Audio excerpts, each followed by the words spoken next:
We're here today celebrating a vision for humanizing technology, building a more humane digital world. Raising a startup takes a village. And what an amazing village Affectiva has. I've run into, over the years, so many naysayers, people who are like, the technology is not going to work, you'll never find anybody who's going to pay for it, you'll never raise any funding for this company, lots and lots and lots of naysayers. What I've learned over the years is that all that it takes is a group of people who are believers, who are champions, who are supporters. And today that group is you. Thank you. In this room, we have our advisors, we have our investors, we have our very early partners, and our most recent ones. We have our very first Affectiva employees, Jocelyn and Oliver. Where are you guys? And we have Ashleen, who joined this morning, and everybody in between. Affectiva crew, I have watched you guys grow professionally, taking on larger and harder roles in your careers. And I have watched you grow personally. A lot of you have gotten married and had kids and lots of life events. And I always tell my team that it's the one thing I'm the most proud of at Affectiva. We might be a super cool tech company, but at the end of the day, it's about the people. You have watched me grow too. Affectiva is the only company I know. And today I have my 2 kids. I'm going to try not to look at them and cry. Jenna and Adam, Jenna's almost 16 and Adam just turned 10. I was pregnant when we incorporated Affectiva with Adam. So, they've really pretty much been part of this journey, putting up with a mom that has conference calls as crazy hours over the night, on weekends. They are my best friends. They keep me honest. They often say things like, "Mom, we heard you on this conference call. We don't agree with what you said." Or like, "That didn't make any sense at all. You were really mean." But I love you guys. I also want to give a shout out to my mom. She is all the way back in Cairo, but she's with us here in spirit. A lot of you have met my mom. She has been really instrumental to Affectiva's journey. Yeah, yay, Mom, yeah. I love you. So I just wanted to share a few stories along this journey. And hopefully you recognized yourselves in these pictures. We had to go all the way back. So it's been 10 years. I want to actually go a little way back. So I was a PhD student at Cambridge University, and I had read Roz's book, and she had inspired my work. And I got an email that Roz was going to visit Cambridge. She was giving a talk, and I was like, oh my God, I totally want to meet her. And so I kind of sent an email back, and she wanted to meet a few students, and we eventually met in person, totally clicked, and she invited me to join her group, the Affective Computing group at MIT. And it was like a dream come true. So I ended up at MIT. We were working together on this autism project, and twice a year we would invite at MIT, we would invite all these sponsors of the lab, Fortune 500 companies that wanted to see kind of the latest and coolest technology. And so for a few years in a row, we would invite these companies, and we would show them all our autism work. It was called Demo or Die. You couldn't just show PowerPoint slides. You actually had to show prototypes of your work. And these companies wanted to license or buy the technology. So I kept a random log of Pepsi, Coke, we had Procter & Gamble, Unilever, Toyota, Bank of America. When the list got to about 20 different companies who wanted to buy the technology, we were like, okay, there's a problem. We're ignoring all of these companies. So we made an appointment with the Media Lab director at the time, Frank Moss, and we said, Frank, you need to give us budget because we need to hire about 10 more research students because we're ignoring all these sponsors and they're paying for the lab, and that's not good. And Frank thought about it, and he said, this is not a research challenge anymore. This is a commercialization opportunity. You guys got to spin out. And I remember my knee-jerk reaction was like, no, no, no, no, no, I'm about to apply for faculty. That has been my career goal for a long time. You're messing with my plans. But the more Roz and I thought about it, we felt we had an opportunity to take a technology that we built in the lab and bring it to the world in a very global and scalable way. And for me, the tipping point was this vision of a more humane digital world where we transform not only how we connect with our devices and our machines, but also ultimately how we connect with one another. And I felt that was exciting. So our first challenge was to come up with a company name. Emotion was like a taboo word, so you wouldn't, we didn't want emotion in the word, in the name.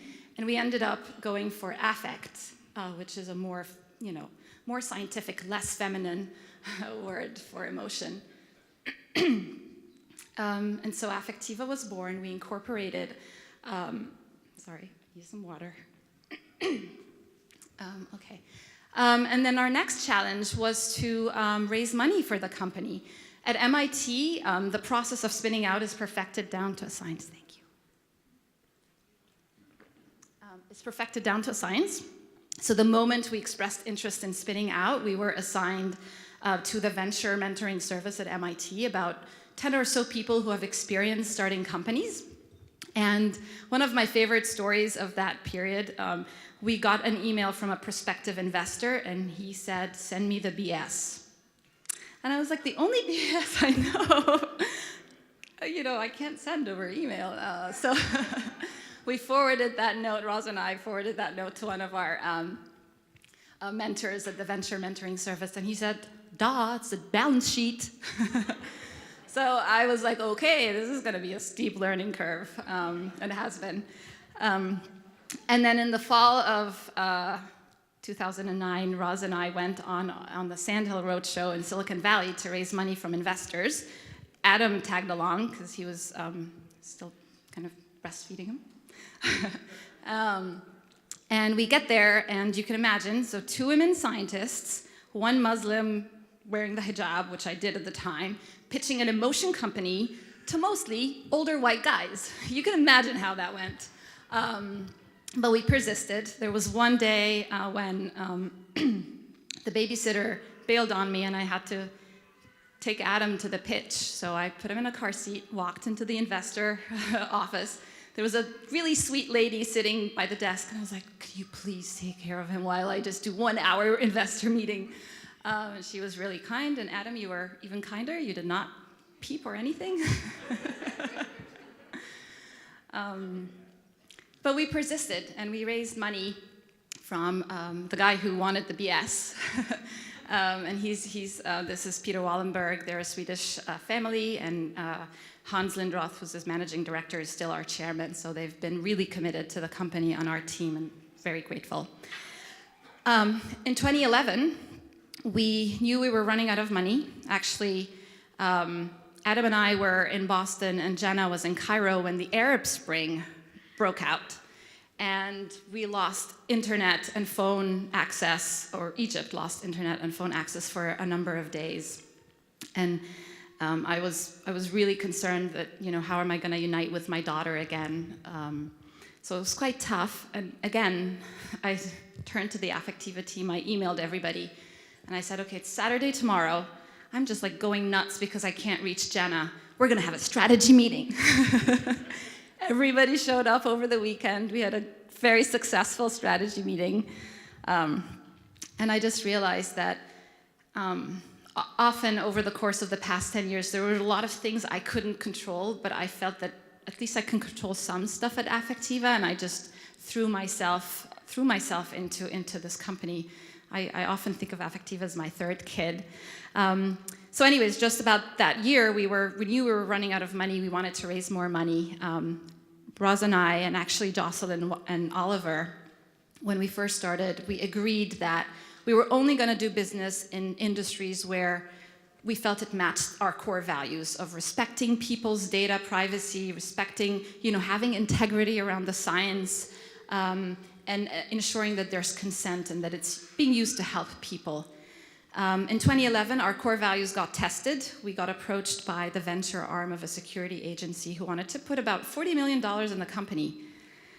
And, you know, it was hard because we knew we may not raise money elsewhere, and it could be the end of Affectiva. But again, we thought about it, and we felt that that did not match our core values.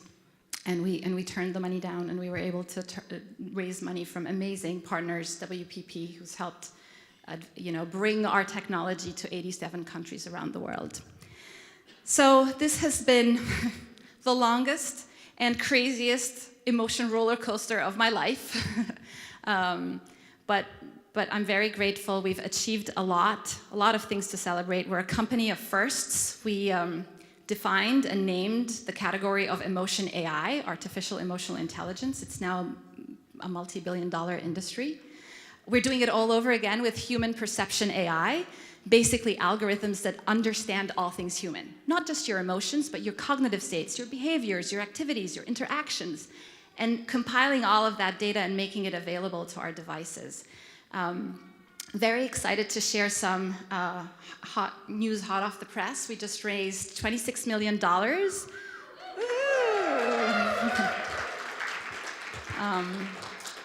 From a number of investors. Our lead investor is an automotive tier 1 supplier, a company called Aptiv, and we have a number of Aptiv folks around here. And with this investment, they're going to help us bring our technology to the automotive industry to ensure that our cars and our driving experiences are safer, but also reimagine the future of mobility. So they are investing very heavily in this world of fully autonomous vehicles, and we believe that in-cabin sensing is going to play a really, really exciting and core part of this vision. I want to give a shout out to our other 2 investors that are part of this round as well. Motley Fool Ventures, we have Maggie here somewhere. Hi, Maggie. And Trend Forward Capital. We talk a lot at Affectiva about diversity and inclusion. It's part of who we are. We take pride in it, and we think it's actually an important business imperative. So it was important to me in looking for investors for this round that we kind of, what's it called? Walk the talk? Yeah, walk the talk. And Motley Fool Ventures with Maggie and Olin and Trend Forward Capital, a very diverse group of investors, and we're very excited to have them on board. They also share our strong kind of beliefs around ethics in AI and mitigating bias in our AI algorithms. So yeah, very, very exciting. Lots of work to do over the next maybe 10 years, but lots of work. It's exciting. Also, when Roz and I started Affectiva, we kind of debated whether this should be a nonprofit or a for-profit, because we were really committed to ensuring that this technology helps people. But we settled on a for-profit organization because we believed that this could be a scalable, if we get to a scalable organization and a sustainable organization, we can afford to do a lot of good. We, in fact, forked some % of the company's equity towards kind of an Affectiva foundation, and including some of our personal equity as well. This kind of commitment to social good has always been top of mind for me, and I know for many people on the Affectiva team. We have supported on the side a number of our partners like Brain Power, they work in autism, Erin Smith, who does Parkinson's research, she's here, and many other use cases that really help transform our mental health and help people who struggle with emotions and emotion regulation. But we've been doing it on the side, and I think we've turned 10, so I think we have an opportunity to really launch an AI for Good initiative. We don't have all the details ironed out, but Gabby and I are working on it. And if this is something that interests you, or if you have experience creating these types of scalable, impactful, for good initiatives, please come talk to me. We'd love to get you involved. I think there's a ton of opportunity and a lot of goodwill and interest. So I will wrap it here. Very grateful to have you. Each and every one of you has played a really critical role in where Affectiva is today. Very, very grateful. And there is one person that I, in particular, want to say a little thank you to. This person changed the trajectory of my life. She's inspired many people here, I know, and many people around the world. She's been my mentor, my friend. She took a chance on a young Egyptian PhD student. And I'm just very grateful.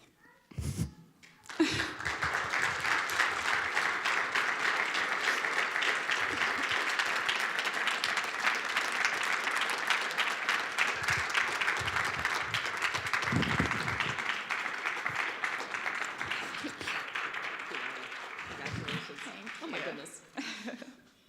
Thank you so much, Rana. No long speech. Thank you so much. It was a great chance I took. It's been impressive what you all have done, what Affectiva has done, and all your partners. And I'll say every time I see what you guys are doing, bringing our vision out there to lots of people, staying committed to great science, staying committed to great values, respecting people's privacy, making sure that you're really understanding what people need, and ultimately generating more smiles than you measure. It makes me very happy. So congratulations on 10 years. Thank you.